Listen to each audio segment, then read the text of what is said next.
Hello friends, welcome to this third video on set theory.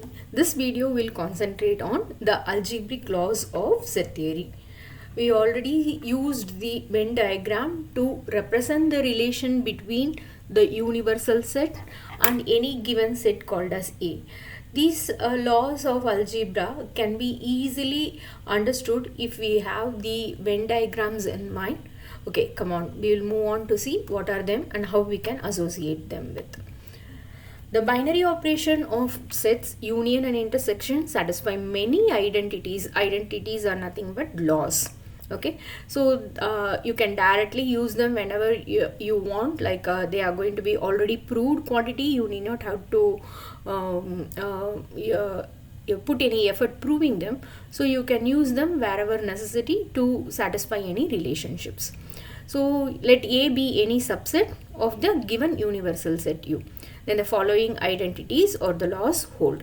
The first law which we are going to see is going to be the identity law. What does the identity law say? The identity law says that whenever you take A union with phi, phi is going to be our null set. Phi is going to be the null set. So what do you mean by union? Union means your OR operator, keep it in mind, and intersection is nothing but our AND operator. So anything you take union with null set, so combination of the set and the null set will be your A itself. And what is going to be common to the set and the universal set? It is going to be again A. You can understand it in this way, like identity. You can imagine about your ID card. What is your ID card doing? It is going to reveal the data of yourself. It is going to take you as your input and reveal you as your output. So if A is taken as input and A is got as your output, so the output got as A, you can call it to be identity law. The next comes your domination law, which dominates. Okay, so when you take A union universal set, you know that universal set is going to be the bigger picture. This is going to be our universal set. And what is A? A is going to be a subset of it. So what will be the union of both of them together? It will always be the universal set. And when you take the intersection between A and null set, so what is common to the set and the null set? Nothing is there in the null set. So if nothing is there, what is common to both of them? It is going to be your null set. Okay, so universal set and the null set dominates the quantities over here. So you call it to be domination law. Next is going to be the idempotent law. You take an input, you get the same value as the output with using your union and intersection. So over here, the identity law takes your union and intersection with the universal set and the null set. But in idempotent law, the union and intersections taken with the set itself. So that is going to be the major difference between identity law and your idempotent law. The next comes the inverse law. So what happens, or it is also called as the complement law.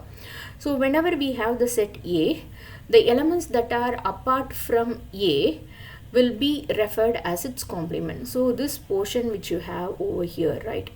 So this entire part over here, which is apart from A, will be called as the A complement. Okay, so this is the part which is called by A complement. So whenever you take A and the union of A complement, so what is A and A complement put together, you will be getting your whole of your universal set. And what is going to be the intersection? Intersection is common. Is anything common to A and your A complement? No, there is nothing going to be common to my A and my A complement. So the intersection will always be empty over here. So this kind of association with the Venn diagram helps you to easily understand the law. You need not have to by heart them. You just think logically what happens. Then there is no need for by hearting quantities. So that can make things much simple for you. Okay, and next comes the double complement. What do you mean by double complement? Take complements complement, that is called as double complement. So the inverse will be your A itself. So that is going to be called as your double complement law, or it is also called by the name involution law. Okay, so we are the first 5 sets of laws over here, and now we move on to the next set of laws over here. The next law is called as commutative law. Okay, this commutative law you would have already come across in your basic classes, like when we use addition and multiplication. So we say that 2 plus 3 is the same as 3 plus 2. What do we call this law as? This law is called as commutative law. So whenever you shift your numbers and the value of the data doesn't get changed, then such a law is called as commutative law. The same thing will work for multiplication too. 2 into 3 is the same as 3 into 2. Okay, so this multiplication and addition satisfy commutative law. In the same way, our union and intersection also satisfies commutative law. That is, when I interchange the elements A to B and B to A, the law remains to be the same. So what do you call this as? You call this as commutative law. Shifting of the member doesn't alter the value of the law. Okay, so that is going to be your commutative law. Next comes the associative law. It is just an expansion of your commutative law. So instead of two members over here, we take the third member also, A union B union C.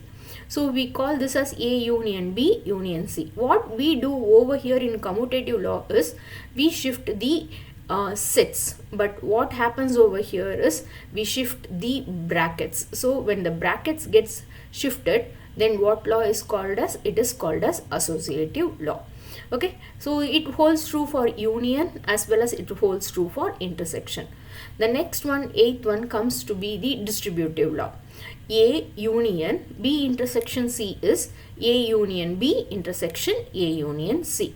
So normally when we write exam, there will be a confusion. What is going to be the associative law and what is going to be distributive law? I'll give you an easy trick to remember.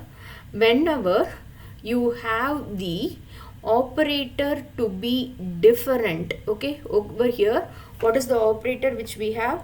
The operator, first operator over here is going to be union, and the second operator over here is going to be intersection. So whenever you have different operator, it is going to be distributive law. You can remember it in this way. Okay, different operator, then it is distributive law. And now when it comes, all the operator are the same. Okay, so when all the operator are the same, here also union, here also union, when all the operator are going to be the same, okay, then you call it to be associative law. So all operator are the same, then is going to be associative law. Okay, you can take this as a clue and remember it. When there are two different operator, it is distributive law. When all the operators are the same, it is associative law. So what happens in a distributive law? This union distributes over B and union distributes over C. So it is A union B intersection A union C. Okay, here also you will see it is union, intersection and then union. Different combination you will have. Okay, leaving the distributive law for you to understand.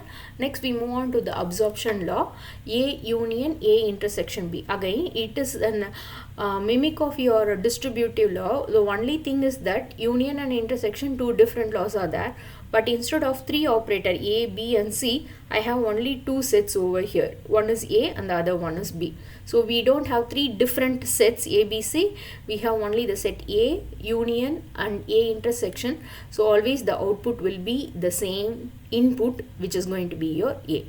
The last comes the De Morgan's law. A union B, the whole bar equal to A bar intersection B bar. When the set come outside the bar, then the operation changes. You can take it in this way. When outside the bar, this union becomes intersection. That is going to be the main change over here. When you come outside the bar, the operator changes. Okay, out and you change.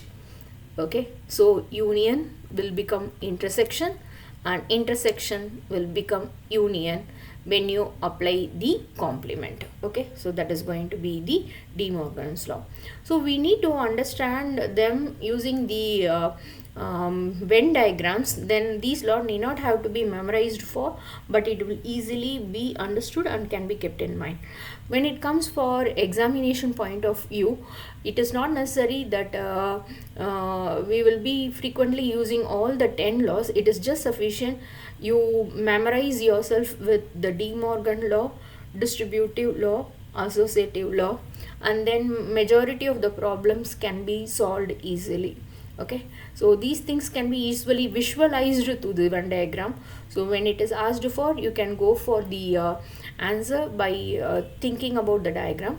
And when it comes for the problem solving part, just try hard to get your De Morgan, associative and distributive law, then things will work easily. Now in the next session we will see that what is meant by the principle of duality. The principle of duality says that the identities remain to be the same, they don't change when I am going to follow 4 rules. What are the 4 rules? When my union is replaced with intersection. My second rule, when my intersection is replaced with union. The third rule, when my universal set is replaced with the null set. And the fourth rule, when my null set is replaced with the universal set. So that's why every law which we have written over here has 2 parts. So when we apply the rule, we can see that when union changes to intersection, the universal set over here changes to the null set, and the universal set over here changes to the null set. So if I want the dual, what I will have to do, wherever I have the equivalent quantity, replace it. Replace union with intersection, replace universal set with null set, and replace this universal set with null set. So this is identically equivalent to this by the principle of duality. So we need not have to memorize them separately. You just take one of them, replace your union with intersection, null set with universal set, then the law will still remain to be the same. That's what is the law of, or the principle of duality. Duality says that the statement doesn't change by interchanging the 4 components: union with intersection, intersection with union, universal set with null set, and null set with universal set. The law which is obtained by replacing these quantities is called as a dual, and the original law will always be referred by the name called as primal. Okay, so the base law will be called as primal. The one which you get by interchanging will be called by the name dual. The next one, we will see 2 problems by using set identity, how I can solve or prove the component A union B, A bar union B bar, union A intersection B intersection C bar. So there is going to be bar, so we think that we will make use of our De Morgan law. So first step, let me combine this A bar union B bar. By De Morgan law, A bar union B bar is going to be equal to A bar union B bar is equal to what happens, A intersection B the whole bar. Okay, so if I remember it, so it is A intersection B the whole bar union. So next I have A intersection B intersection C bar. So this is my LHS and this is my equality. Okay, now I am going to combine this. I notice that one is going to be union over here and the remaining quantities are intersection over here. So let me introduce a bracket between these 2 numbers. That is, since it is intersection and intersection, bracket will not change the value. So this is called as associative law. Whenever you use a law, make sure that you write it over here using De Morgan's law. De Morgan's law. I have made the first one into the part like this. Okay, so now comes the next part. What I am going to do is take this portion to be equal to the element called as A, this portion as my element B, and this as my C. So what do I know now is, I know that A union B intersection C. So this A intersection B, the whole bar is going to be treated like my A. A intersection B will be treated like my B, and C bar will be taken as my third element C. One is union, the other one is intersection. The things are different. If it is different, distributive law. What is distributive law? A union B intersection A union C. So we will apply this over here. So what will happen? A union B. So it is A intersection B bar. This is my A union. What is in place of B? A intersection B. Okay. So this is my first part. Intersection. Now A. Again, what is my A? A intersection B bar is my A union. What is in place of C for me? C bar is there in place of me. Okay. So what law we have made use of? We have made use of the distributive law. Okay. By distributive law. Next, I will move for the next thing. Now I have something called as A bar union. The second thing is without bar. So this is A. What is A union A bar? So when I combine the set with its complement, I will be getting the universal set. So what will happen in the next law? What will happen over here is these two parts can be combined to universal set intersection. So this will be A intersection B the whole bar union C bar. So what is this law called as? U dominates it. So this law is going to be called as your the A and its A complement. What will be A and A complement? Called as inverse law. So this is using your inverse law. Inverse law.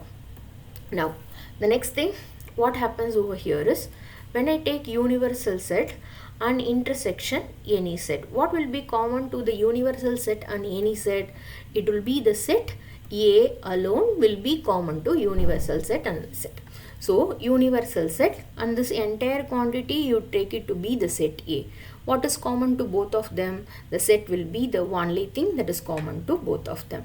So what we will be having over here will be A intersection B, the set itself. Okay. So what is going to be used over here? This is being called as, when you take A union the universal set, you get the same thing. You call this as identity law. Okay, next line. So let me again, I need you keep it in mind. What is that you want on your right hand side? It is A bar union B bar union C bar.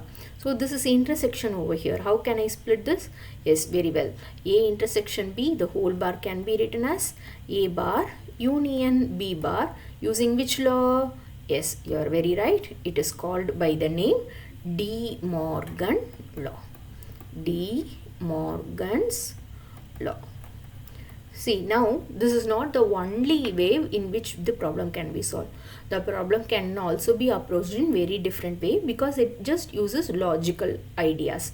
Okay, so instead of using De Morgan law or distributive law, if you are able to use some other laws which are over there like the 10 proved laws and able to get your answer also, it is well and same. So it is correct only. Okay, right? We will move on to the second problem. So the second problem says that if A and B and C are going to be any set, we are going to prove that A union B intersection C the whole bar is C bar union B bar intersection A bar. Okay, so we will quickly use this, split this using your De Morgan's law. Using De Morgan's law, I will have this whole bar to be split as A bar intersection B intersection C the whole bar using De Morgan's law. Okay, step 2, let me again split this using De Morgan law. A bar intersection, so this becomes B bar union C bar. Okay, now you can see again what we have used is De Morgan's law. Now my final answer has A to the back, so let me pull this to the front. So I have B bar union C bar with an intersection A bar. So I have used flipping the element, what do you call it as? Commutative law. Once again, use the same commutative law to flip this element here. I have C bar union B bar intersection A bar. So I have got the answer which is required for me using the commutative law. That's it, student. The problems may at first strike seem a little tough, but when you are continuously applying the laws and practicing more of their problems, then things will become quite easy for you. Happy learning will make math simple. Thank you.